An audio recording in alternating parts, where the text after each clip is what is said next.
Coucou, on se retrouve ce matin. Je vous ai fait une vidéo pour expliquer comment je purifiais un oracle. Pour ceux qui ne l'ont pas vu et qui sont intéressés, je l'ai enregistré dans la playlist trucs et astuces et ça s'appelle purification d'un oracle. Je me suis dit que c'était une bonne idée de vous montrer un petit peu comment je faisais connaissance avec mes oracles. Donc bien sûr, je les purifiais. Ensuite, je vais aller... on peut faire de différentes façons. Vous avez toujours le petit livret explicatif avec chaque carte et puis un texte qui vous explique la carte. Voilà, donc soit vous tirez des cartes et puis vous allez voir à chaque fois les explications. Soit vous apprenez le livret par cœur. Il faut savoir qu'un oracle en moyenne a 44 lames, cartes. Il arrive qu'il y en ait encore plus, mais en moyenne c'est 44. Donc voilà, moi je fais comme ça parce que j'aime bien écouter mes ressentis, mes intuitions. Donc je vais prendre la carte. Bon, je lis ce qui est écrit dessus. Donc là, ça nous parle de facteurs religieux. Je vais la mettre là, vous la verrez mieux. Votre vie amoureuse subit l'influence de votre religion et de votre voie spirituelle. Donc, effectivement, on parle de religion, même si je ne lis pas là. Ça peut montrer qu'on regarde vers le futur. Ça me parle aussi quelque part de spiritualité parce qu'on voit une couronne là qui est au-dessus, en haut de la tête, on a le chakra couronne. Donc effectivement, ça me parle de spiritualité et on voit un halo de lumière là autour de la tête, qui entoure la tête, qui peut parler également de spiritualité. On voit des couleurs plutôt rouges. Ça peut nous parler de passion. Une passion pour la spiritualité. Le rouge peut parler également d'ancrage. Voilà, donc moi j'examine un petit peu tout ce qu'il y a dans la carte. Et puis surtout, je prends contact, je touche chaque carte pour y mettre mon énergie. Alors celle-ci, amour non réciproque. Il n'y a pas assez d'attrait chimique pour que cette relation puisse durer. Bon, on voit bien là que, lui, le masculin, là, il a vraiment envie d'aller vers la féminine. Et puis, la féminine est presque un petit peu en retrait. Ça peut nous parler aussi d'un début de relation. Peut-être que la féminine veut se protéger.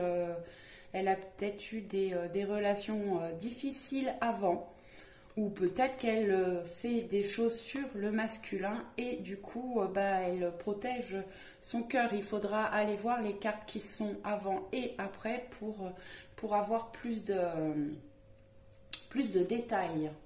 Parce que les cartes, selon les cartes qui sont autour, les significations peuvent changer. C'est ce que je ressens. Il faut raconter une histoire avec les cartes si on les prend. Bon, oui, bien sûr, quand on les prend individuellement, ça peut nous parler. Mais l'intérêt, c'est de pouvoir raconter une histoire. J'avais autre chose à dire, mais bon, ça va revenir, je l'ai perdu. Âme sœur, oui. C'est bien votre âme sœur. Donc là, on parle vraiment d'un lien fort. Alors ça peut être une âme sœur. On n'est pas tous dans des relations d'âme sœur, mais en tout cas, il y a une vraie complicité, un attachement, un vrai lien quand on tire cette carte. Voilà, moi c'est ma façon de faire. De temps en temps, j'ai envie, je suis poussée d'aller voir le livre, donc je vais aller voir le livre. Sinon, j'essaye de regarder tous les petits éléments, tout ce que la carte peut me donner. Cet oracle-là, je l'aime beaucoup. mais il est vraiment, c'est vraiment un oracle sentimental. C'est les anges de l'amour. Je trouve que quand même, bon, il est très joli, mais j'ai des images qui sont parfois très chargées. Mais à côté de ça, j'ai quand même peu de détails dans les images. Bon, là, on a un bouquet de roses. On voit que la mariée a l'air très amoureuse de son masculin. Pour moi, le masculin, là, il est quand même assez angoissé d'aller se marier. Et on voit, il se pince les lèvres. Donc, bon, bah, voilà, on peut se servir de ça.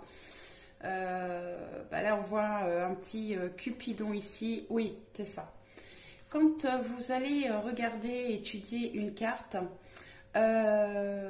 essayez de voir le côté positif et le côté négatif de la carte. Par exemple, celle-là. Chimie, vous ressentez une forte attraction magnétique. Donc effectivement, on voit que bon bah il y a de l'énergie qui passe entre les deux. On voit qu'il y a là de la lumière en fait. Voilà, ils sont en plein partage. Bon bah l'homme est assez protecteur, hein, il tient la jeune femme, la féminine, voilà, par l'épaule. On voit ce petit Cupidon. Donc effectivement, il y a une attraction magnétique, chimique, physique. Et pour le côté négatif, bah, il faut peut-être faire attention qu'il n'y ait pas que cette attraction, magnétique et physique. Bon là, je pense que clairement, il y a quand même, voilà, ils sont sur la même longueur d'onde, il y a vraiment un partage, mais il faudra voir les cartes qui sont à côté pour en être sûr. Voilà, je vais vous montrer un autre oracle, alors que j'aime beaucoup, que j'ai depuis très longtemps. C'est un peu grâce à lui que j'ai arrêté de me servir des bouquins. Oui, il est là. C'est l'oracle de la triade. Alors l'oracle de la triade, ça fait longtemps que je l'ai. Hein. On ne s'entend pas toujours bien. Comme un vieux couple, il y a des fois, bah, on est vraiment... voilà, on est fait pour s'entendre. La connexion se fait bien. Et puis, il y a des fois, eh ben, on est fâchés tous les deux. On se tourne le dos. Il peut rester plusieurs semaines dans le placard. Parce que bah, il veut pas me parler ou il me raconte des histoires invraisemblables qui ne tiennent pas debout. Donc il fait partie des oracles que je purifie le plus. Après bah, j'ai arrêté, enfin il m'a permis de lâcher les livrets parce que en fait je vais vous montrer le livret de la triade est très succinct. Voilà, donc vous avez quelques exemples de tirage dedans et après bah, pour chaque carte vous avez juste quelques mots. Alors par exemple pour l'eau, créativité, fécondité, la terre, purification, pluie et saint. Alors l'eau, moi je lui ai rajouté d'autres significations, mais à force de faire des tirages et parce que vraiment avec la triade on est sur des symboles. Alors, il faut tout regarder sur ce genre d'oracle parce qu'effectivement, il y a des symboles, il y a les numéros des cartes qui ont une grande importance et la couleur des cartes. L'eau, pour moi, c'est aussi les émotions, les intuitions, la féminité. Et ça peut, selon les cartes qui sont autour, ça peut aussi me parler de famille. Alors, je vais vous montrer... Voilà, l'énergie, donc on voit hein, l'énergie qui circule. Ça peut parler de passion, le rouge. D'ancrage aussi. Le rouge, c'est le chakra racine, qui est rouge. 7 et 1, c'est 8. C'est le symbole de l'éternité. Donc voilà, on retrouve une grande énergie. Bon, le 8 là pour le coup ne nous apporte pas grand chose, mais en règle générale ça parle bien. Là le papyrus c'est un mauvais exemple, le chiffre pour celle-ci. Le papyrus, bon bah on voit bien, hein, c'est un papyrus, ça va nous parler de tout ce qui est papier officiel. Le 50, c'est 5. Le 5, c'est le changement, l'instabilité. Là, pour le coup, avec le papyrus, c'est changement parce qu'il y a des papiers officiels, un diplôme qui arrive, qui va apporter du changement. Là, on voit qu'il y a de l'eau aussi et un bateau.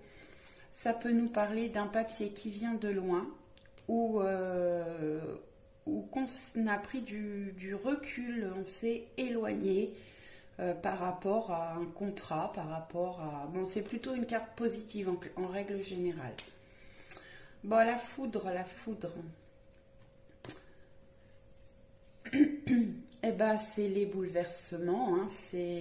Voilà, c'est du changement aussi, la foudre, mais c'est souvent des changements qui nous bouleversent. Ça peut représenter une dispute aussi. Bon, la femme, c'est la consultante, l'énergie féminine. Voilà, on a la carte de la mort, comme je vous disais, hein, il y a des cartes très très dures dans la triade. Nadir.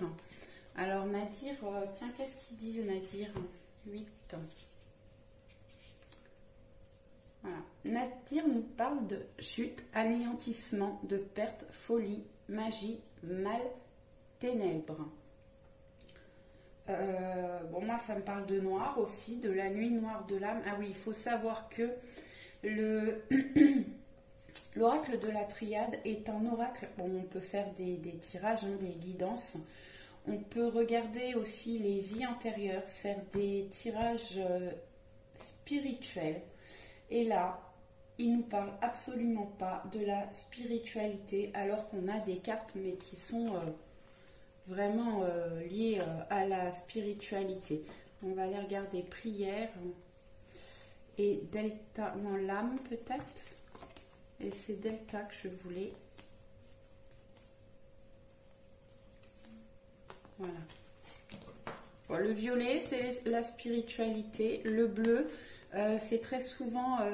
alors, soit ça représente la communication, ça arrive parce que... mais c'est le bleu clair, la communication pour le chakra de la gorge. Et le bleu, comme ça, plus foncé, c'est le chakra du 3e œil. Alors, on va aller regarder âme, ce qu'ils nous disent. C'est la 48. Ah si, quand même. Esprit, spirituel, cœur, foi. Voilà. Dans une relation d'âme-sœur, d'âme-sœur, de flamme jumelle, souvent cette carte ressort. Il ne parle pas du tout de l'âme-sœur là.